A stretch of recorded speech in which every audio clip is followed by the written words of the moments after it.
우리가 주일 남녀의 시간에 10계명을 살피고 있는데 잠깐 복습을 하면은 제1계명은 너는 나 외에는 다른 신들을 너에게 두지 마라. 참된 신은 하나님 한 분뿐이시라는 뜻입니다. 제2계명은 우상 숭배에 대한 내용인데 우상이나 형상을 만들지 말고 거기에 절하거나 섬기지 말라 이렇게 말씀을 했습니다. 제3계명은 여호와의 이름을 망령되이 부르지 말라. 하나님의 이름을 어떻게 사용을 해야 되는가 그런 가르침이었고 제4계명은 안식일을 기억하여 거룩하게 지키라. 구약시대에 안식일을 지켰다면 지금 우리 신약시대에는 주일을 지키고 있습니다. 주일은 주님의 날입니다. 주일의 주인은 예수님, 주님이십니다. 그래서 우리는 주일을 주인에게 드려야 됩니다. 그 다음 제5계명은 내 부모를 공경하라.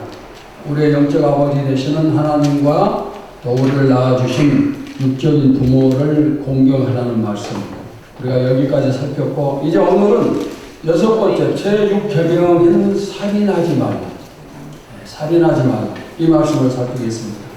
살인은 사람에게 일어날 수 있는 가장 끔찍한 일입니다. 왜냐하면 한 사람의 목숨을 빼앗는 것은 그 사람의 모든 것을 빼앗는 것이 됩니다. 돈을 빼앗겨도 목숨이 있으면 돈을 다시 벌 수가 있습니다. 건강을 빼앗겨도 생명이 붙어 있으면 다시 회복할 수가 있습니다. 그런데 살인은 달라요. 생명을 빼앗기면 아무리 노력해도 회복이 되지 않아요. 끝입니다. 다시 찾을 수가 없어요. 그래서 생명을 잃어버린 것은 모든 것을 잃어버린 것이 됩니다. 그렇기 때문에 이 살인은 모든 범죄 가운데서 가장 끔찍한 죄가 바로 살인죄입니다. 하지만 우리의 세상은 이 끔찍한 일들이 너무너무 많이 이루어지고 있습니다. 대부분의 그리스도인들은 살인하지 말라는 이 제6계명을 살필 때 나와는 상관이 없다 이렇게 생각을 해요. 10계명 가운데서 제6계명이 우리를 편안하게 해주는 그런 계명일 수가 있어요. 또 10계명 가운데서 내가 가장 거리낌 없는 것이 제6계명이다 이렇게 장담할 수가 있는데 그 이유가 뭘까요? 우리는 살인한 적이 없어요. 누구도 이제까지 죽여본 적이 없고 또 앞으로도 그런 일이 생기지 않겠죠. 그래서 자신감이 있는 겁니다. 하나님의 말씀을 듣는 우리 가운데서 살인자로 이름이 오르내리는 사람은 없겠죠. 그러다 보니까 이 살인하지 말라는 계명은 다른 계명보다는 내가 더 잘 지킬 수 있다 이런 자신감이 생깁니다. 그러면은 왜 하나님은 우리가 살인하지 않는데도 이런 살인하지 말라는 계명을 10계명에 포함을 시키셨을까요? 우리는 살인하지 않았다 생각하지만 사실은 우리에게 살인죄가 많다는 뜻입니다. 하나님이 보셨을 때는 우리가 이 살인하지 말라는 계명을 많이 어긴 그런 우리의 모습 하나님이 보시고 그래서 10계명에 이 내용을 집어넣으신 겁니다. 하나님은 우리에게 살인하지 말라 분명히 말씀을 하십니다. 오늘 말씀을 통해서 우리의 삶이 살인과 관계없는 삶이 되기를 축원합니다. 우리 사람은 하나님의 형상대로 취급을 받았어요. 하나님의 모습을 닮았다는 그런 뜻입니다. 하나님이 또 나를 창조해 주셨습니다. 하나님이 나를 창조해 주셨기 때문에 나의 주인은 하나님이십니다. 내가 나의 주인이 아니에요. 부모가 나의 주인이 아닙니다. 나의 주인은 하나님이시고 내 옆에 앉아있는 사람의 주인도 하나님이십니다. 우리의 생명은 주인에게 달려있어요. 주인이 원하시면 우리의 생명을 가져가시는 겁니다. 내가 죽고 싶다고 해서 마음대로 세상 떠나는 게 아닙니다. 또 어떤 사람들은 스스로 자기의 생명을 끊기도 하고 그러고 또 다른 사람을 죽이기도 하고 그러는데 이런 행동은 하나님의 주권에 도전하는 거예요. 생명을 취할 수 있는 분은 오직 하나님 한 분뿐이십니다. 그러니까 우리가 살인하면 안 돼요. 내 마음대로 하면 안 되죠. 사람이 어찌 하나님께 도전할 수가 있겠습니까? 우리의 주인이 누구라고요? 하나님. 또 우리의 생명을 누가 주관하신다고요? 하나님이십니다. 여러분, 우리의 생명, 내 생명이 얼마나 귀한 존재인지 아십니까? 하나님은 온 천하보다도 한 생명을 더 귀히 여기십니다. 내가 얼마나 귀한 존재인가를 알아야 됩니다. 세상의 모든 것을 다 합한 것보다 더 귀한 것이 내 생명입니다. 내 생명이 너무나 귀하기 때문에 예수님이 목자가 되셔서 우리를 지키시고 인도를 주십니다.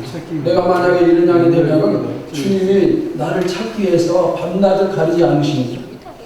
내가 천하보다 더 귀한 생명이기 때문에 그래서 주님은 자신의 생명보다 나를 더 귀하게 여겨주십니다. 주님이 나를 살리기 위해서 무슨 일을 하셨는가 잘 알 것입니다. 십자가를 지셨어요. 나를 살리기 위해서 내 대신 죽으셨고 주님이 죽으심으로 말미암아 내가 살아났습니다. 이것이 바로 주님의 사랑입니다. 이처럼 주님의 나의 생명은 귀하고 또 우리 내 옆에 앉아있는 사람의 생명도 이처럼 귀한 거예요. 여러분 옆에 앉아있는 사람도 주님이 대신 죽어주셨습니다. 사람의 생명은 너무너무 존귀합니다. 그런데 우리가 이렇게 존귀한 생명을 어떻게 살해할 수가 있고 또 스스로 내 목숨을 끊을 수가 있을까요? 오늘 말씀을 통해서 여러분 자신과 이웃의 생명을 더욱 귀히 여기고 사랑하는 계기가 되기를 축원합니다. 자, 첫째, 살인의 배후가 누굽니까? 여러분 인류 최초의 살인자가 누굽니까? 가인입니다. 가인. 인류 조상인 아담과 하와에게서 두 아들이 태어났는데 가인과 아벨입니다. 가인과 아벨이 하나님께 제사를 드렸어요. 오늘날로 얘기하면 하나님께 예배를 드립니다. 그런데 하나님이 가인의 제사는 받지 않으시고 아벨의 제사는 받으셨습니다. 그러자 화가 난 가인이 아벨을 죽입니다. 이것이 인류 역사의 최초의 살인사건입니다. 그러면은 가인이 왜 동생을 죽였을까요? 그 살인의 배후가 있어요. 자, 우리 요한일서 3장 12절을 봅시다. 시작. 가인같이 하지 말라. 그는 악한 자에게 속하여 그 아우를 죽였으니 어떤 이유로 죽였느냐? 자기의 행위는 악하고 그의 아우의 행위는 의로우니라. 가인이 동생을 죽인 것은 악한 자에게 속하여 그랬습니다. 여기 악한 자가 누구일까요? 사탄, 즉 마귀를 상징을 합니다. 마귀가 가인에게 너 동생 죽여. 동생은 하나님이 받아주시고 너 네 제사는 받아주지 않았으니까 그냥 죽여버려. 사탄이 살인을 부추겼고 그래서 인류 최초의 살인사건이 생긴 겁니다. 지금도 마찬가지로 살인의 배후에는 누가 있을까요? 사탄이 있어요. 언제나 정신을 가진 사람이 그런 일을 할 수가 없습니다. 사탄의 유혹 때문에 끊임없이 살인이 일어나고 있습니다. 우리 마음에 누군가를 죽이고 싶다는 그런 마음, 그런 마음 생기지 않겠지만 혹시 생긴다고 하셨을 때 이것은 내 마음이 아니고 사탄이 주는 마음이구나, 이 사실을 깨달아야 됩니다. 사탄의 살인을 부추기는 이유는 뭘까요? 하나님을 대적해서 싸우라는 그런 뜻이에요. 우리가 이런 유혹에 넘어가지 않기를 바랍니다. 그 다음 두 번째는 그러면은 살인이 아닌 것은 무엇인가? 살인에 대해서 살피기 전에 살인이 아닌 것을 생각을 하면은 몇 가지를 살필 수가 있습니다. 첫째, 전쟁은 살인이 아니에요. 우리 인류 역사에 전쟁이 끝없이 일어나고 있는데 군인들이 전쟁에 참여하면은 적군을 죽여야 됩니다. 그런데 성경은 그것은 살인이 아니라고 말씀을 해요. 이 주장은 전쟁이 정당하다는 그런 주장은 절대로 아닙니다. 전쟁은 정당할 수가 없습니다. 그러나 평화롭게 사는 이 땅에 적군이 침범을 해서 우리의 생명의 위협을 받는다. 근데 군인들이 나가서 적군을 물리쳐야 됩니다. 침략하는 나라의 군인들이 사람을 죽이는 것은 살인에 해당되겠지만은 그러나 방어하는, 평화를 지키기 위해서 방어하는 군인이 적군을 죽이는 것은 정당방위라 할 수가 있어요. 우리나라에서는 전쟁이 일어나지 않기를 기도하시기를 바랍니다. 두 번째는 정당방위도 살인이 아니에요. 출애굽기 22장 2절을 보시기 바랍니다. 다 같이 시작. 도둑이 뚫고 들어오는 것을 보고 그를 쳐 죽이면 피 흘린 죄가 없습니다. 내 생명이나 가족의 생명에 위협을 받을 때 생명을 지키기 위해서 방어를 하다가 상대방이 죽을 수가 있어요. 성경은 이런 경우는 살인이 아니다 이렇게 말씀을 합니다. 그러나 우리는 그리스도인으로서 이런 일이 일어나지 않는 게 훨씬 더 좋을 것입니다. 그 다음에 세 번째는 법정의 선고도 살인이 아니에요. 인간의 생명은 귀한 것이고 하나님의 형상대로 지음을 받았다고 했습니다. 그래서 사람의 생명을 죽이는 것은 절대로 용납할 수가 없어요. 그러나 살인자는 달라요. 성경은 살인자를 사형으로 다스리라 이렇게 말씀을 하고 있습니다. 법정에서 선고하면은 그건 살인이 아니에요. 재판장이 살인한 게 아닙니다. 그 다음 네 번째는 과실치사도 살인에 포함되지 않습니다. 신명기 19장 5절을 봅시다. 시작. 가령 사람이 그 이웃과 함께 벌목하러 살림에 들어가서 손에 도끼를 들고 벌목하려고 찍을 때에 도끼가 자리에서 빠져 그의 이웃을 맞춰 그를 죽게 함과 같은 것이라. 이런 사람은 그 소득 중 하나로 도피하여 생명을 보존할 것이니라. 일부러 살인하지 않는 것을 말합니다. 도끼로 나무를 찝는데 그냥 도끼가 빠져나갔습니다. 도끼날이 빠져나가서 옆에 있는 사람이 그냥 그 도끼에 맞아서 세상을 떠났어요. 살인할 의도가 전혀 없는데도 그렇게 됐습니다.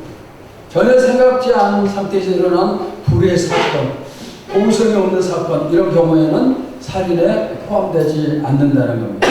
자, 이렇게 살인이 아닌 네 가지를 살펴보았습니다. 물론 세상의 법의 판단은 성경과 다를 수가 있어요. 그러나 구약 성경은 이 네 가지 경우를 살인이 아니라 이렇게 판단을 합니다. 자, 그 다음 세 번째는 살인에 대한 예수님의 가르침을 살펴보겠습니다. 구약 성경에서는 진짜 사람을 죽인 것을 살인이라 칭하지만은 그러나 살인에 대한 예수님의 가르침은 훨씬 범위가 넓어집니다. 예수님의 가르침을 한번 살펴보겠습니다. 우리 마태복음 5장 21절, 22절을 함께 보시겠습니다. 시작. 사람에게 말한 바 살인하지 말라. 누구든지 살인하면 심판을 받게 되리라 하였다는 것을 너희가 들었으나 나는 너희에게 이르노니 형제에게 노하는 자마다 심판을 받게 되고 형제를 위하여 나가가는 자는 공회에 잡혀가게 되고 미련한 놈이라는 자는 지옥불에 들어가게 되리라. 자, 구약에서는 직접 살인을 했을 때 심판을 받아요. 살인죄로. 그런데 예수님의 가르침에서는 이 범위가 훨씬 더 넓어졌습니다. 마음, 형제를 미워하고 화를 내고 욕을 하고 그렇게 하는 사람도 뭐라고 했어요? 방금 22절 뒤에 보시면 지옥불에 들어가게 되리라 그랬어요. 지옥불에 들어간다는 겁니다. 누군가를 내가 마음으로 미워하면 그것도 살인에 해당이 돼요. 누군가를 욕하고 저주하고 놀리는 것도 살인에 해당됩니다. 그래서 이런 사람은 살인자로 심판을 받는다는 것이 예수님의 가르침이에요. 요한일서 3장 15절을 보실까요? 다 같이 시작.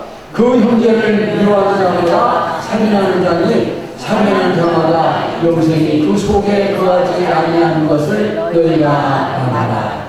여기 말씀에서도 형제를 미워하는 자마다 무엇하는 자예요? 살인하는 자라고 합니다. 또한 살인하는 자에게는 뭐가 없어요? 영생이 없어요.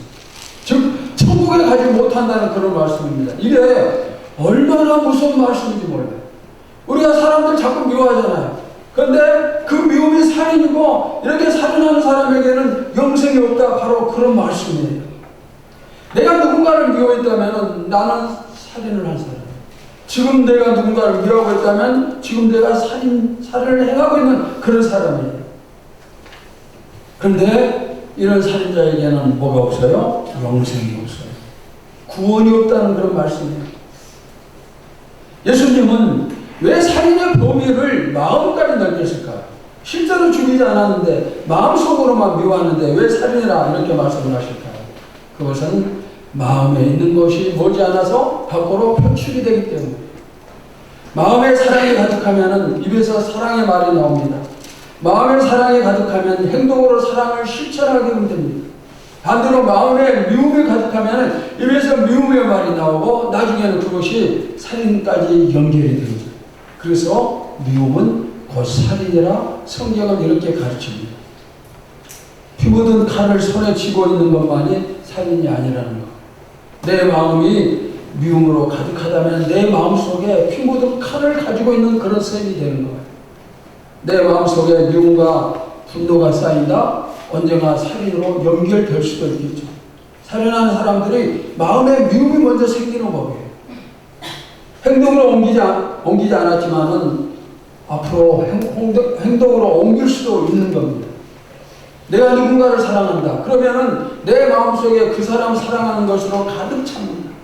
사랑에 깊이 빠져들고 사랑을 실천하게 되고 사랑 때문에 희망이 생기고 생기가 돌고, 그런데 반대로 누군가를 미워하면은 내 마음에 온통 미움으로 가득 차요. 저주를 하게 되고 절망, 희망도 없어지고 하루 종일 어떻게 하면은 원수를 갚을까 그런 생각을 하게 되고, 미움은 사탄에게 사로잡혀서 죽음의 길을 향하게 만듭니다. 하나님을 찬송하던 입술이 저주의 입술이 됩니다. 하나님을 기뻐하던 마음이 차갑게 얼어버립니다. 그러면은 결국엔 내 영혼도 죽어요. 그러니까 내 마음에 누군가를 미워하면은 내가 다른 사람도 죽이는, 예수님 보셨을 때는 살인자가 되지만 내가 나를 죽이는, 스스로 나를 죽이는 그런 또 모습도 되는 거예요. 여러분, 미움에서 벗어나기 바랍니다. 그리고 사랑이 충만한 교회, 또 우리 가정은 사랑이 차고 넘치는 가정이 되기를 바랍니다. 내 마음이 오직 사랑으로 충만하고 사랑의 지배를 받는 그런 마음이 되기를 바랍니다. 내가 그런 사람 될 수는 없어요. 그러나 나를 위해서 십자가 지신 주님을 의지하면 내가 그런 사람이 될 수가 있어요. 내가 주님을 의지하면 주님이 나 위해 십자가 지셨던 것처럼 나도 이웃을 위해서 십자가까지도 질 수가 있어요. 주님의 십자가 사랑이 나의 사랑이 될 수가 있어요. 잠언 10장 12절을 보실까요? 다 같이 시작. 미움은 다툼을 일으켜도 사랑은 모든 허물을 가리느니라. 미움은 자꾸 싸우는 거예요. 그런데 사랑은 뭐에 덮어주는 거예요. 허물을 가리는. 주님께서 나의 모든 허물을 덮어주신 것처럼 우리도 이웃의 형제, 이웃의 허물, 가족의 허물, 또 성도들의 허물을 전부 다 가려주는 그런 성도가 되시기를 축원합니다. 자, 네 번째는 십자가 밑으로 나가시기 바랍니다. 십자가에 예수님이 못 박히셨습니다. 누가 예수님을 못을 박았습니까? 누가 예수님을 죽였나요? 그 당시에 로마 군인들이 있었는데 그들이 죽였습니까? 물론 그들이 행했어요. 그러나 그들은 도구로 쓰임 받았을 뿐이에요. 그러면 누가 죽였을까요? 내가 주님을 못 박았고 내가 주님을 죽였어요. 제가 여러분에게 질문을 할 테니까 대답하시기 바랍니다. 거기 너 있었는가? 그때 주님 그 십자가에 달릴 때. 거기 너 있었는가? 그때 주님 그 나무 위에 달릴 때. 거기 너 있었는가? 그때 주님 그 무덤 속에 내릴 때. 여러분 어떻게 대답하시겠어요? 거기에 여러분 있었습니까? 없었죠. 나는 거기 없었어요. 그때 나는 아직 태어나지도 않았어요. 지금부터 2000년 전인데 나하고 무슨 상관이 있을까요? 우리가 이렇게 대답하셨어요. 그러나 여러분 그게 아니에요. 내가 거기에 있었어요. 나무 십자가를 만든 사람이 나였고 십자가의 못을 박은 사람이 나였고 예수님의 얼굴에 침을 뱉은 사람이 나였고 저주했던 사람이 바로 나였습니다. 예수님을 죽이는데 앞장섰던 사람이 바로 나였어요. 살인하지 말라 하셨는데 나는 주님을 죽인 살인자가 되었어요. 그런데 놀란 사실은 내가 예수님을 죽였는데 그 예수님이 나를 영원히 살리신 거예요. 아멘. 내가 예수님을 죽였는데 그 죽음이 나를 살렸습니다. 내가 예수님을 십자가의 못을 박았는데 주님이 나를 영원히 살려주셨어요. 나는 영원히 죽을 수밖에 없는 살인자였습니다. 그런데 나 때문에 죽으신 예수님이 오히려 나를 살려주셨어요. 영원히 살리셨습니다. 결론적으로 말씀드리면은 내가 살기 위해서 예수님을 죽였는데 그런데 예수님이 나를 진짜 살려주셨어요. 내가 죽였는데 나는 살아났다는 거예요. 여러분 이렇게 해서 내가 살아난 거예요. 이것이 하나님의 사랑입니다. 오늘 다시 한번 사랑의 십자가 밑으로 나가시기 바랍니다. 그리고 회개하며 돌이키시기 바랍니다. 내가 주님을 죽였습니다. 내가 그 자리에 있었고 내가 주님을 못 박았습니다. 진심으로 회개하시고 그 사랑에 감사하시기 바랍니다. 그러면서 우리가 해야 될 일이 있어요. 내가 십자가의 못을 박은 예수님께서 그 십자가 상에서 나를 향해서 무슨 말씀을 하시는가 귀를 기울여 드려야 돼요. 우리 요한일서 4장 7절 8절을 봅시다. 시작. 사랑하는 자들아 우리가 서로 사랑하자. 사랑은 하나님께 속한 것이니 사랑하는 자마다 하나님으로부터 나서 하나님을 알고 사랑하지 아니하는 자는 하나님을 알지 못하니 이는 하나님을 사랑하시니라. 여러분 이 말씀이 들려져야 됩니다. 내가 주님의 십자가의 못을 받고 주님이 죽어가시면서 하시는 말씀, 사랑하는 자들아 우리가 서로 사랑하자. 우리 함께 다시 해봅시다. 사랑하는 자들아 우리가 서로 사랑하자. 옆 사람 보면서 우리가 서로 사랑합시다. 옆 사람 보면서 우리가 서로 사랑해요. 누구든지 십자가 밑으로 나가기만 하면 서로 사랑하게 됩니다. 내가 못 박은 주님께서 나를 향해 말씀하십니다. 누구야? 김 목사야, 미워하지 말고 서로 사랑해라. 여러분 이 말씀에 순종하시기를 축원합니다. 어떤 경우에도 우리가 서로 사랑합니다.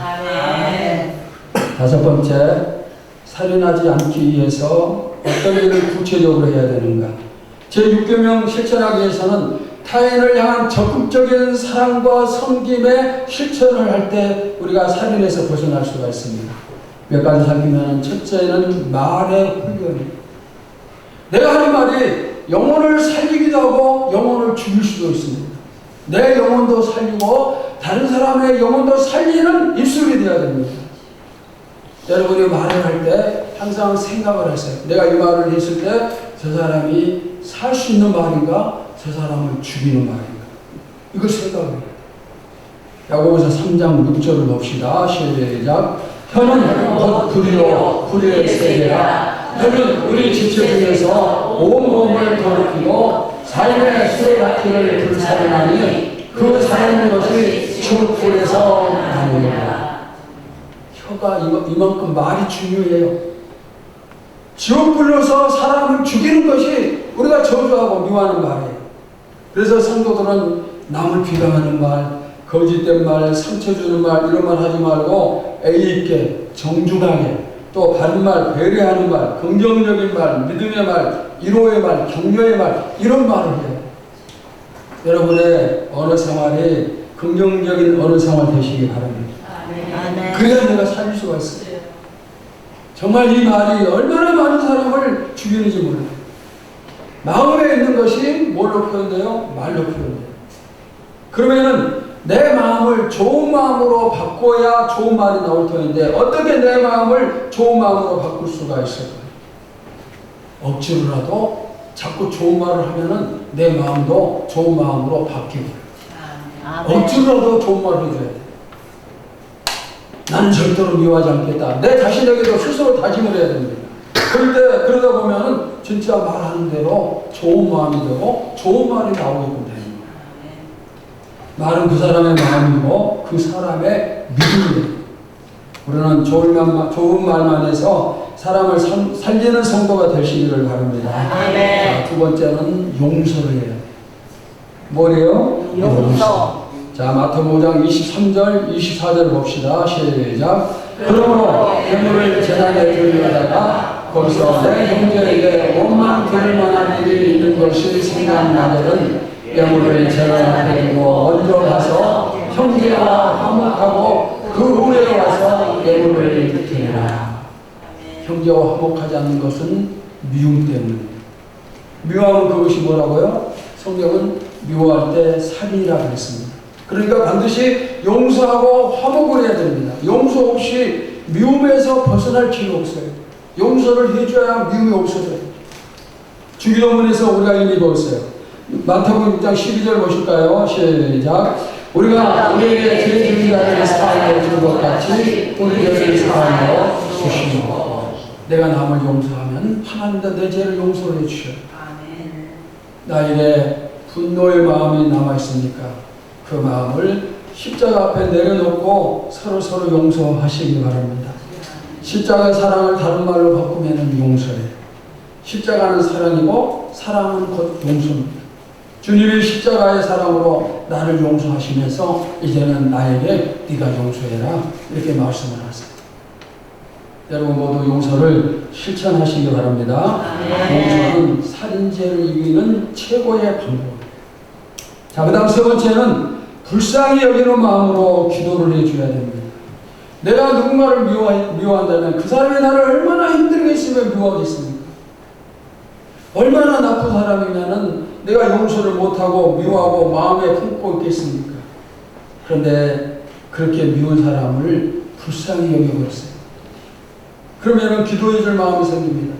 너무 미운 사람답지 못한 사람, 흠이 너무너무 많은 사람, 모든 사람한테 환영받지 못하고 미움만 받는 사람이라면 그 사람이 얼마나 불쌍한 사람이에요. 불쌍한 마음이 들면은 미움이 없어지기 시작해요. 그리고 불쌍한 마음을 가지고 그 사람을 위해서 기도해 주면은 미움이 사랑으로 바뀝니다. 우리 속담에 이런 속담이 있어요. 미운 사람에게 뭐 하나 더 준다? 떡 하나 더 준다. 여러분, 미운 사람일수록 떡 하나 더 주시기 바랍니다. 아멘. 주세요. 그 다음에 네 번째, 내가 죽어야 돼. 이게 무슨 말입니까? 앞에서 이제까지 어떤 경우에도 남의 목숨이든 자기 목숨이든 끊는 것은 절대로 안 된다. 그것은 하나님의 주권에 도전하는 것이라 이렇게 말씀을 드렸는데, 근데 내가 죽어야 된다는 말이 뭐예요? 무슨 뜻입니까? 우리가 육계명은 어떤 경우에도 살인해서는 안 된다 그 말씀인데, 그러나 딱 한 가지 괜찮은 경우가 있어요. 딱 한 가지 괜찮은 경우. 살인하지 말라는 말을 더 깊게 파고들면은 어디로 연결되는지 아세요?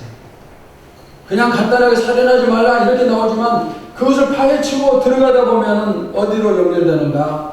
다른 사람을 위해서 죽으라는 말로 연결이 돼요. 다른 사람을 위해서 죽어라. 살인하지 말라는 계명의 최고의 높은 몽우리는 남을 위해서 자기 목숨을 버리라는 것입니다. 그래서 예수님이 십자가 치신 거예요. 나를 위해서 주님이 죽어주신 겁니다. 그게 최고의 봉헌입니다. 예수님이 나의 십자가 치신 것이 바로 육계명의 완성입니다. 그리고 이보다 더 큰 사랑이 없다고 하셨습니다. 요한복음 15장 13절을 봅시다. 시작. 사람이 친구를 위하여 자기 목숨을 버리면 이보다 더 큰 사랑이 없나니. 사랑하는 여러분, 예수님이 원하신 대로 또 예수님처럼 나도 친구를 위해서 남을 위해서 죽어줄 수가 있을까요? 여러분 가정이 사랑으로 충만한 가정이 되려면 가족 중 한 사람이 죽어주면 돼요. 우리 교회를 위해서도 누군가가 죽어줘야 됩니다. 교우들을 위해서도 누군가가 죽어줘야 돼요. 내가 예수님을 위해서 내 목숨까지도 바칠 그런 자세가 되어 있는가? 내가 그 길을 갈 수가 있겠는가? 저는 여러분에게 말씀을 마치며 부탁을 드립니다. 매일 죽고 또 죽는 우리가 되기를 바랍니다. 하루에도 수십 번씩 저 사람을 위해서 내가 죽어주고 또 저 사람을 위해서 내가 죽어주고 수십 번 죽고 또 죽기를 바랍니다. 그래야 우리가 살 수 있어요. 그래야 사랑의 공동체가 될 수가 있어요. 아멘. 자, 한번 따라서 하세요. 주님, 제가 죽겠습니다. 주님, 제가 죽겠습니다. 다시 한번. 주님, 제가 죽겠습니다. 주님, 제가 죽겠습니다. 하나님, 살인하지 말라고 말씀을 하셨습니다. 살인하지 말라는 최고봉은 친구를 위해서 죽는 것. 그래서 주님께서 십자가에서 나를 위해 죽으셨습니다. 그러면서 주님이 오늘 우리에게 말씀하십니다. 이제는 네가 나를 대신해서 죽어라. 가정을 위해서 죽고 교회를 위해서 죽고 또 이웃을 위해서 죽으라는 이 주님의 말씀 앞에 순종하면서 힘든 일이 있을 때마다 화가 치밀어 오를 때마다 싸워야 될 필요성이 있을 때마다 죽고 또 죽어가면서 내가 미움을 물리치고 미움을 사랑으로 바꾸고 그래서 우리의 공동체가 사랑이 넘치는 공동체 만들게 하여 주시옵소서. 아멘. 살아계신 예수님의 이름으로 기도하옵나이다. 아멘. 아멘.